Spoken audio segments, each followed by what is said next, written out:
Welcome to the Now, I'm Ashley Jenkins, and breaking news, everyone! Kojima's next game is still confusing as hell, which should surprise just about nobody. That news comes from a comment made by Kojima's main squeeze, Mads Mikkelsen, who's speaking at a Q&A during Saudi Comic-Con.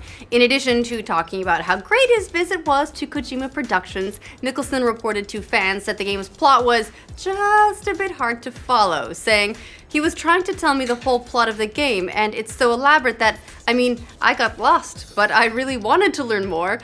This is not the first time Mads has made statements like this. Back when he was doing a press tour for Rogue One, he said he only understood some of the game's story. So we'll probably all be in that exact same boat whenever the game finally comes out. Don't worry, Mads. We gotcha. We're all in this together.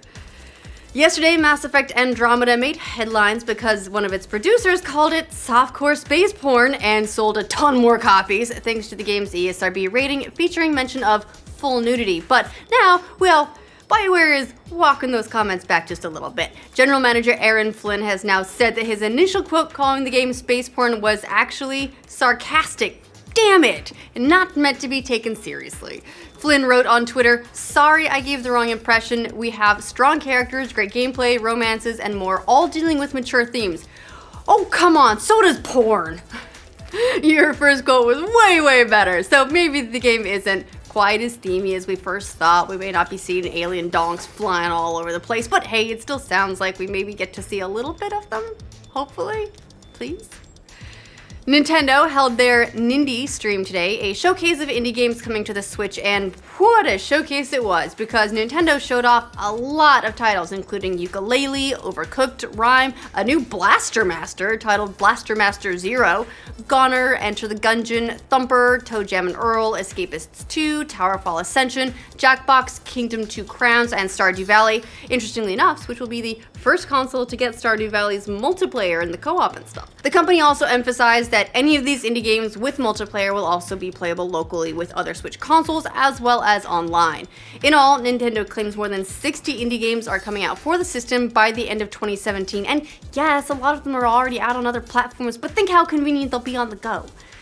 Fans of Planescape Torment can rejoice today. The spiritual successor, Torment Tides of Numenera, is now finally out. Torment was kickstarted back in 2013 with over $4 million in funding. At the time, it was the most successful Kickstarter game ever and features RPG gameplay similar to dungeon crawlers like Diablo or, Planescape Torment. Along with the launch of the game are a number of reviews which are so far very positive. Tide of Numenera is sporting an 84 on Metacritic at the time of writing, with high scores from outlets like PC Games Zen, Twinfinite, PC Gamer, IGN, Game Informer, US Gamer, and The Guardian. The general consensus is that the game's combat is a little hit or miss, but it's got a great story, creative quests, and excellent dialogue. PC Games Zen wrote, "The 90s have nothing on this. Torment Tides of Numenera might have been fueled by nostalgia, but outstrips its contemporary peers in reactivity, writing, and invention." Now, we've heard a fuss about paid mods in the past, but what about just paying modders? Studio Wildcard, the creators of Ark Survival Evolved, have announced the launch of a brand new program which will see the game's top modders getting paid $4,000 per month each. According to Jeremy Stiglitz, the company's co-founder, Studio Wildcard will select 15 modders per month for the program, evaluating their work each month to see if they'll continue to fund the mods. The hope is that this will give modders a reason to finish development on their mods, since for so many it's just a hobby. Certain mods will even go on to be released as full-on official DLC. They've already announced the first 15 mods in the program, including NPC Bush People, a steampunk mod, castles, keeps, and forts, and a total conversion mod that puts the game on the moon. It'll be interesting to watch how this program unfolds and if more developers follow suit with their modders. Honestly, it'll be interesting to see now that more companies are looking at more ways to explore funding for mods and modders, what ends up being the best model. But this is definitely a new approach. Now, it looks like Epic Games has been busy. The developer has at least 6 games in the works, according to an interview with VentureBeat, and it might start publishing its own stuff. Those in-development games include Fortnite for PC and PS4, along with the free-to-play game Paragon and a new version of Unreal Tournament, which is also free on PC.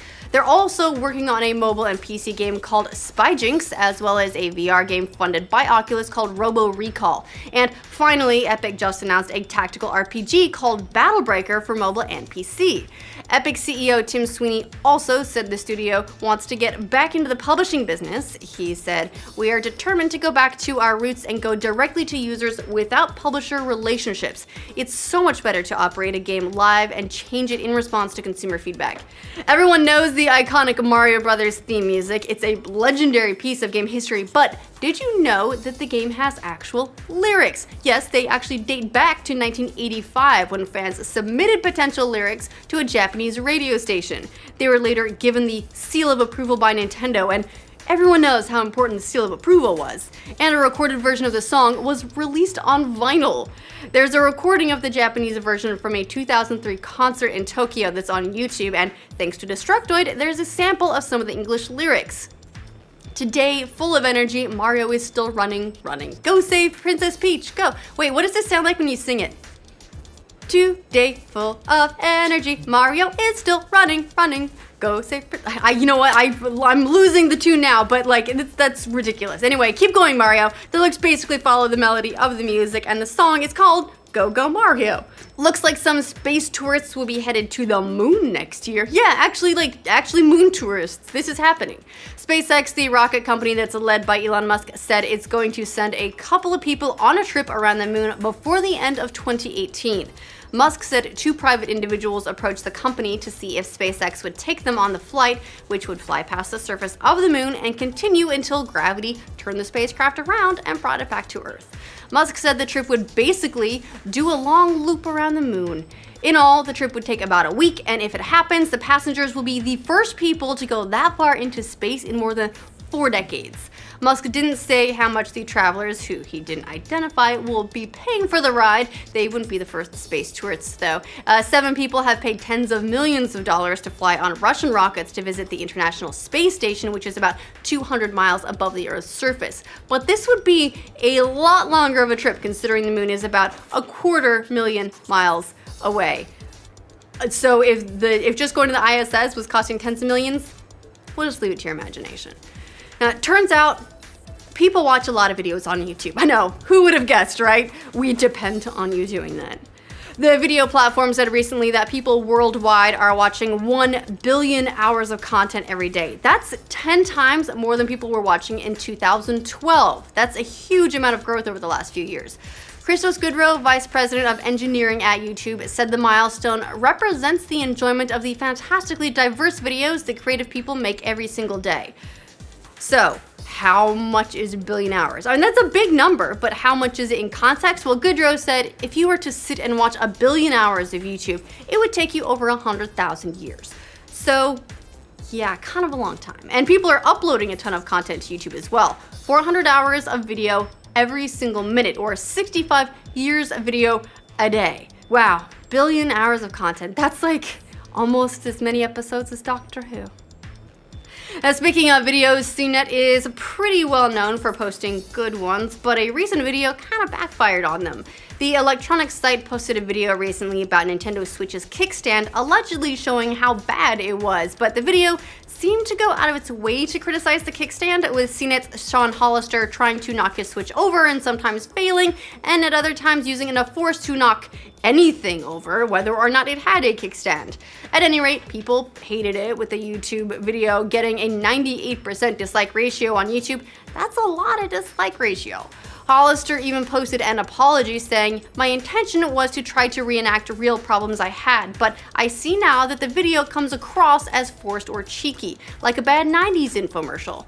Well, don't feel too bad, CNET, we all make mistakes sometimes, but maybe leave the Switch kickstand alone. It's fragile enough as is, it's designed to snap off, and also, like, if you can kick a bike over if it's got a kickstand. Kickstands don't stop things falling, they just hold them up if you leave them alone. That's like a thing. Anyway, that's all the news we have for you guys today. What do you think of all the stories? Let us know in the comments down below. To make sure you get news from every corner of the internet every day, make sure you like this video, and if you're new around here, make sure you subscribe to the Know. We're here like all day, every day. We're part of that YouTube billions of hours thing. Please help us. Help, watch, love. Welcome to the Know. I'm Master Jenkins, and I'm Master Jenkins. Good point, Self. I agree. It's like, what do you think, Ashley? Well, Ashley, I have to tell you, this is outrageous.